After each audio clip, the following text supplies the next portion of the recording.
हाय दोस्तों, मैं आपका अपना रामू भाई। अब मेरी तरफ से आप सभी को नमस्कार, राम राम जी। और दोस्तों, बात ऐसे है कि मैं कुछ बहुत पहले से वीडियो बनाने की सोच रहा था, मगर टाइम नहीं मिल पा रहा था या फिर मेरा मूड नहीं हो पा रहा था। बात ऐसे है कि जो अपना 2025 बीत गया, अब हम 26 में एंट्री कर चुके हैं, मगर 2025 के कुछ अपने अनुभव आप लोगों के बीच में रखना चाह रहा था।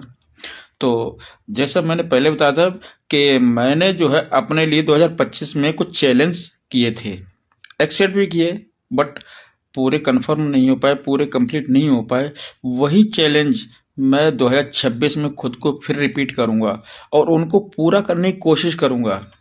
वैसे दोस्तों, मैं आपको बताऊं कि 2025 जो है लगभग मेरा सही सलामत निकला है, गुजरा है, ठीक ठाक निकला है। और आप लोगों का 2025 कैसा रहा, आप कमेंट बॉक्स में जरूर